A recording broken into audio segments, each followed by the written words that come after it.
భారీ వర్షాలు వరదలతో రెండు తెలుగు రాష్ట్రాలు అల్లాడుతున్నాయి. రవాణా సౌకర్యాలు స్తంభించి సహాయక చర్యలకు ఆటంకాలు ఎదురవుతున్నాయి. అయినా రెండు రాష్ట్రాల ముఖ్యమంత్రులు, మంత్రులు అనునిత్యం ప్రజల్లోనే ఉంటూ వరద బాధిత ప్రాంతాల్లో బృందాలుగా పర్యటిస్తూ సహాయక చర్యలను ప్రత్యక్షంగా పర్యవేక్షిస్తున్నారు. సీఎంల స్వీయ పర్యవేక్షణతో అధికారులు కూడా ఎక్కడికక్కడ అప్రమత్తమవుతున్నారు. అయితే కొన్ని చోట్ల అధికారులు వ్యవహరిస్తున్న తీరు వివాదాస్పదమవుతోంది. అసలు ఏపీ, తెలంగాణలో యంత్రాంగం పనితీరు మీద వినిపిస్తున్న మాట ఏంటి?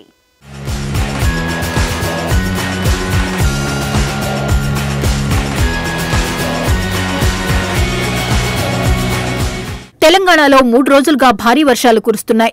కుండపోతగా పడుతున్న వానలతో రాష్ట్ర ప్రభుత్వం అప్రమత్తమైంది. సహాయక చర్యలు ముమ్మరం చేసింది. అందులో భాగంగా ముఖ్యమంత్రి రేవంత్ రెడ్డి సూర్యాపేట జిల్లాలో పర్యటించారు.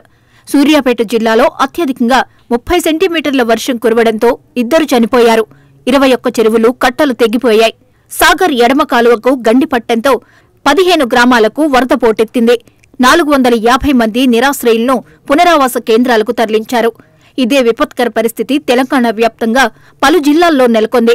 సీఎం రేవంత్ పర్యవేక్షణలో మంత్రులు ఆయా జిల్లాల్లో వరద ప్రభావిత ప్రాంతాల్లో పర్యటిస్తూ యంత్రాంగాన్ని ఎప్పటికప్పుడు అప్రమత్తం చేస్తూ సహాయక చర్యలు, పునరావాస కార్యక్రమాలు ముమ్మరం చేస్తున్నారు. ఆ క్రమంలో విపత్కర సమయంలో అధికారులు చక్కగా పనిచేస్తున్నారని ముఖ్యమంత్రి రేవంత్ రెడ్డి అభినందిస్తున్న పరిస్థితి కనిపిస్తోంది.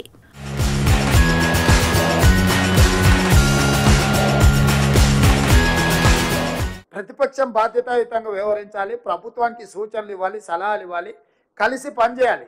విపత్కర సందర్భంలో రాజకీయాలను పక్కన పెట్టి మనందరం కలిసికట్టుగా పనిచేస్తే ప్రజలకు కొంత ఉపయోగం అవుతుంది.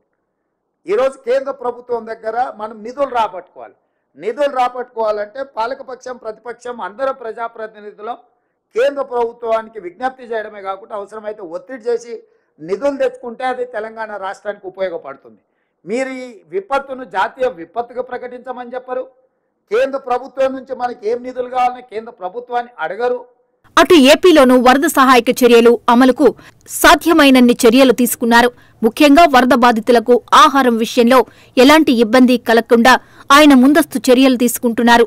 నిద్రాహారాలు మానుకుని వరద బాధితులను పరామర్శిస్తున్నారు. దగ్గరుండి అధికారులను పరుగులు తీయిస్తున్నారు. అయితే అనుకున్న స్థాయిలో ఆహారం తెప్పించగలిగినా పంపిణీలో ఆలస్యమైంది.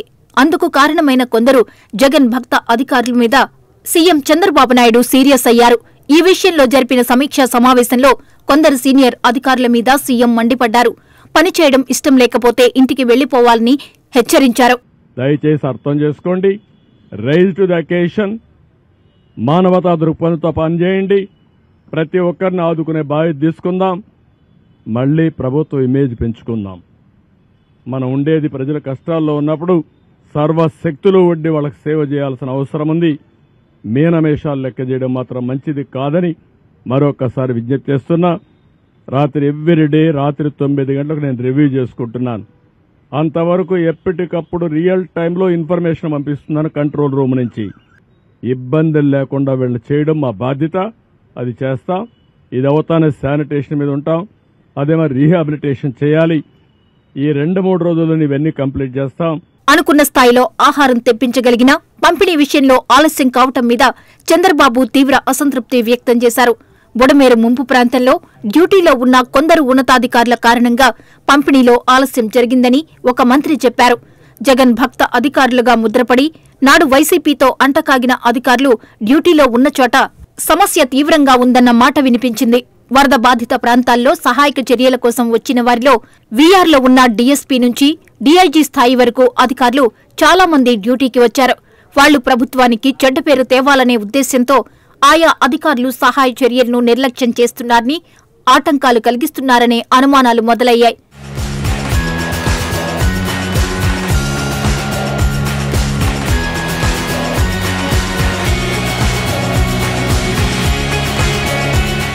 వివిధ వ్యవహారాల్లో ఆరోపణలు ఎదుర్కొని ప్రస్తుతం వీఆర్లో ఉన్న కొల్లి రఘురామిరెడ్డి, విజయారావు, రఘువీరారెడ్డి, శ్రీకాంత్, సత్యానంద్, గోపాలకృష్ణ వంటి అధికారులు అక్కడ డ్యూటీలు చేశారట. ఆ అంశాన్ని సీఎం చంద్రబాబు నాయుడు సీరియస్ గా తీసుకున్నారు. ఆయా అధికారులు డ్యూటీలో ఉన్న ప్రాంతాల్లో పంపిణీకి ఆలస్యంపై నివేదికివ్వాలని సీఎం కోరారు.